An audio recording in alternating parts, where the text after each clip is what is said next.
Nous allons être en compagnie d'une personne que nous avons rencontrée il y a maintenant de nombreuses années. Si je vous dis, en fait, dans Thé ou Café, on aime bien changer de braquet. Il est vrai qu'on a des personnalités extrêmement différentes, d'univers très variés. Ce sont des acteurs, ce sont des écrivains, ce sont aussi des sportifs et des politiques. Et cette personne allie les deux, le monde politique et le monde sportif. Elle est ministre des Sports et c'est Laura Flessel qui est avec nous ce matin. Bonjour, Madame la ministre. Bonjour Catherine, bonjour. Ravie de vous revoir. C'était en 2000, en 2000 combien 2003, vous vous en souvenez, vous? Oui, je m'en 2003. C'était hier. Oui, c'était hier. Alors, on a ces images, vous étiez dans Thé ou Café, regardez, évidemment plus jeune, ce qui est logique, avec une autre coiffure, sans doute très spontanée, très naturelle. Est-ce que vous l'êtes toujours? Qu'est-ce qui a changé en vous depuis toutes ces années? 14 ans. En 14 ans, je suis maman d'une Leïlou qui a 16 ans aujourd'hui, toujours mariée, sportive à l'intérieur et aujourd'hui membre d'un gouvernement, d'un nouveau gouvernement, donc ministre des Sports. Donc langue doublement de bois fière. Langue de bois? Pourquoi langue de bois? Je suis naturelle et j'ai une mission et je tiens à réussir cette mission comme lorsque j'étais sur la piste, je tenais à réussir avec un écosystème performant. Vous êtes Scorpion, c'était votre anniversaire il n'y a pas très longtemps, alors Oui. avec retard, je vous le souhaite, bon anniversaire. J'accepte. Fermez les yeux, quel souvenir d'enfance vous revient en mémoire? Souvenir d'enfance, c'est souvenir avec mes deux frères et ma sœur en train de faire gérer des plongeons dans la mer ou dans la rivière en Guadeloupe. Voilà. Donc une enfance très, très nature. Très nature, très souriante, très heureuse aussi. Et c'était une chance d'avoir en fait mes parents aussi autour de nous qui nous faisaient découvrir les joies de la nature, les joies de la mer, les joies de la montagne. Voilà. Alors une mère aussi qui vous faisait découvrir la connaissance, puisqu'elle était votre institutrice. C'est compliqué quand même de dire maman le matin au petit déjeuner et après madame dès que... À l'école. Ah oui. Oui, toute la durée de la classe, c'était madame, moi madame. Et à la fin, dès que la sonnerie retentissait, c'était à nouveau maman. Est-ce qu'elle était plus sévère? Main de fer dans le gant de velours. Wow. Voilà, c'est-à-dire qu'elle était vigilante à l'équilibre, mais on savait aussi qu'on devait faire toujours 2 fois plus parce qu'elle serait plus sévère avec nous sur les notes. Mais j'avoue que j'adore ma mère et que tout le travail et toute l'éducation qu'elle nous a inculquée aujourd'hui, je démultiplie. Vos parents ayant divorcé, votre père était tout de même moins présent, j'imagine. Et, mes parents étaient divorcés, mais ils n'étaient pas divorcés. Mon père n'était pas divorcé avec ses enfants. Et je pense que mes parents étaient très intelligents pour qu'on puisse gérer en permanence la relation avec mon père. Donc, il a été omniprésent aussi. Vous vous êtes jamais senti délaissé par lui? Non, non. Et j'aimais dire que pendant l'adolescence, on aimait dire et j'aimais dire j'ai 2 maisons. Alors, donc, du coup, voilà, je lui ne suis pas aussi, du tout traumatisée. Bien sûr. Lui, alors, il était météorologue? Voilà, il était météorologue de formation, mais joueur Donc, de il faisait foot. la pluie et le beau temps? Il analysait et puis retranscrivait. Mais derrière, c'était aussi un double projet. Il avait été dans sa jeunesse joueur de football et puis après très bon entraîneur. Donc effectivement, il y avait déjà ces gènes de compétiteurs dans la famille. Vous avez vécu, toute la famille d'ailleurs, une épreuve avec la mort de votre frère. Ça, c'était en 2011, Sandro. Il y a un avant et un après pour vous? Oui. Oui. Oui, mais le principal, c'est de vivre avec lui au quotidien. Comment on surmonte cette épreuve? En aimant et en se donnant le droit de ne pas oublier. Voilà. C'est des moments difficiles dans la vie. Je pense que la disparition de tout être est difficile. En revanche, c'est ce qu'on fait de l'héritage. Et je pense qu'on n'a pas le droit d'oublier. Et puis mon frère avait 2 enfants. Donc du coup, on a aussi ce devoir de les voir grandir et d'être fiers en fait de ce qu'a fait mon petit frère. Parce que c'était le dernier. Donc voilà, c'est une obligation de réussir. Et de vivre aussi à travers lui. De vivre pour lui, parce qu'il est parti trop tôt. Laura Flessel, quel a été votre premier acte d'indépendance?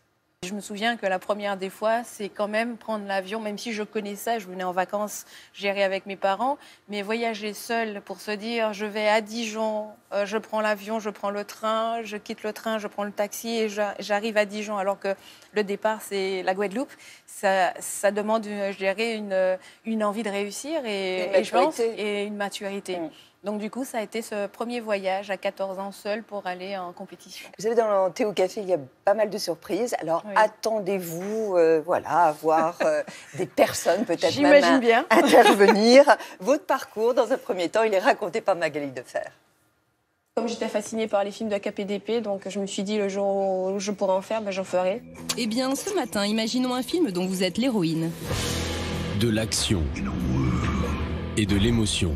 Laura Flessel incarne la guêpe, celle qui pique de son dard métallique dans La fureur de vaincre. L'ascension d'une battante qui croise le fer depuis son plus jeune âge avec ambition. L'ambition, non, c'est l'envie de se surpasser. Une envie de gagner qui lui forge très tôt une réputation.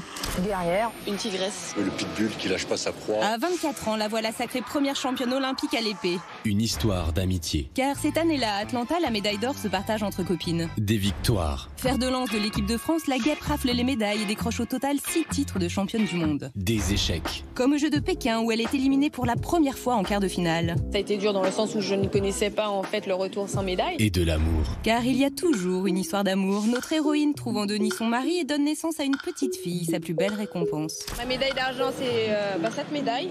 Et ma médaille d'or, c'est les îlots. Mais aussi des rebondissements. La double championne olympique d'épée a été contrôlée positive. Victime d'un kiné qui lui a administré ce médicament dopant, elle sera suspendue 3 mois. En aucun cas, je n'ai triché. Je ne suis qu'une victime. Et des larmes.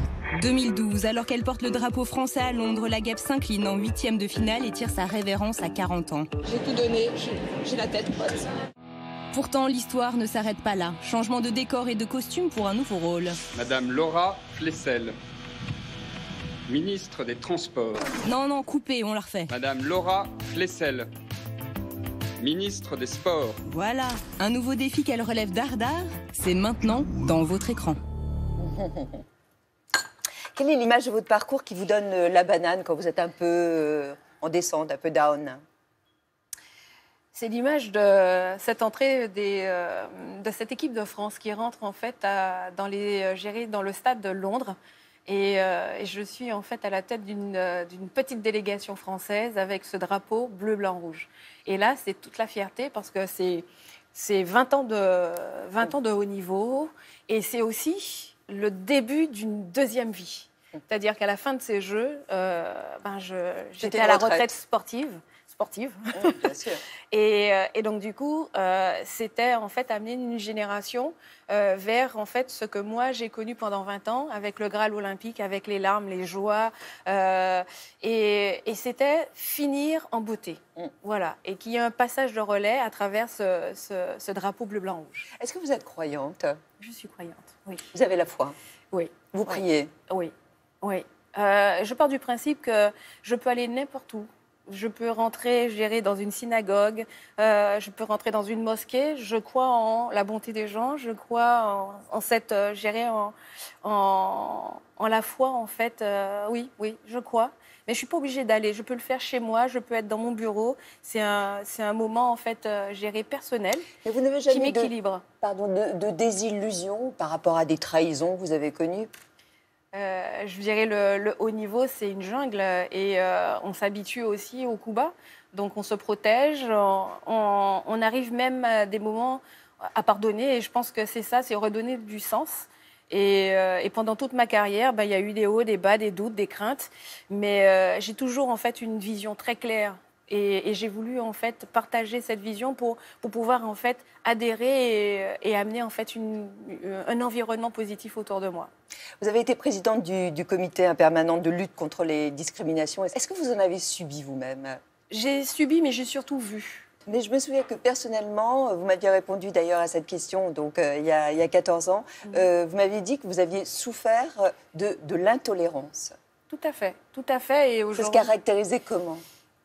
Enfin, c'était le racisme, du racisme, mais j'ai envie de dire, aujourd'hui, je suis là pour continuer à lutter sur le racisme, contre le racisme, le sexisme, l'homophobie. Aujourd'hui, on doit aussi prendre en compte, je dirais, la montée de l'intégrisme dans le sport. Donc du coup, voilà, je suis vigilante, mais j'ai envie de dire, j'ai beaucoup vu, j'ai eu quand même cette chance d'être protégée parce que j'avais un caractère qui faisait qu'il ne fallait pas m'embêter, clairement. En revanche, j'étais très attentive à l'environnement.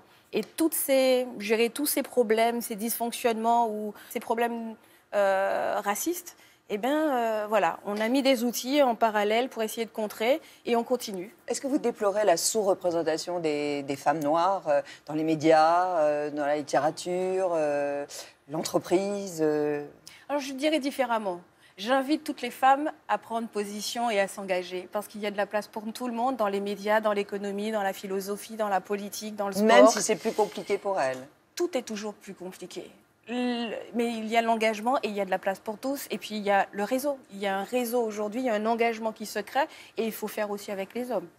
Est-ce que vous pensez que c'est un atout aujourd'hui ou un désavantage d'être noir? C'est une beauté. Aujourd'hui, ce qu'il faut faire, c'est travailler et apprendre à gérer. On a toujours peur de la différence. Moi, je me suis positionnée comme une singularité. Et ma singularité, c'est ma force aujourd'hui. Vous ne vous sentez pas seule, Laura Flessel, quand vous êtes le mercredi au Conseil des ministres? Vous êtes la seule avec cette couleur de peau? Ça ne me choque pas. Je suis internationale. Je suis de l'outre-mer, je suis de l'Afrique, je suis de l'Europe, je suis française, je suis internationale. Non, pour moi, c'est pas... J'ai envie de dire, ce qui me gênerait, c'est d'avoir un bouton au milieu du front plus que ma couleur de peau. Non, pour moi, c'est un détail, vraiment. Est-ce que vous êtes ambitieuse? J'aime la réussite. Je suis sportive de haut niveau, je suis ministre des Sports, je suis maman, je suis citoyenne, voilà, je suis républicaine. Je pense que j'ai eu cette chance de rencontrer le sport qui m'a permis d'évoluer grâce aussi aux valeurs que mes parents m'ont forgées. Et j'ai eu cette chance de tenter, d'oser. Alors, vous parliez de votre famille, de vos parents. Il y a une personne qui est référente, effectivement, dans votre vie, c'est votre mère. Et votre mère, elle a accepté de nous parler de vous. Nous sommes allés la voir, c'est chez elle, en Guadeloupe, à Petit-Bourg. Vous allez reconnaître la maison. Et elle nous a raconté comment la nouvelle, la grande nouvelle, donc c'était en mai 2017, lui était arrivée, tout en nous expliquant quand même que vous avez toujours été une jeune fille, une petite fille très têtue.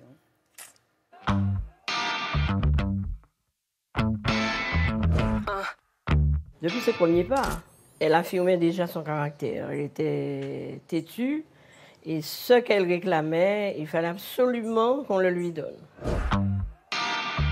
Ça a été vraiment le scoop pour moi de l'année. 3 sentiments se sont mêlés ce jour-là. Il y a eu la fierté, la surprise, mais l'émotion. J'ai pensé à mon père, à ma mère qui étaient vraiment ses supporters de la première heure.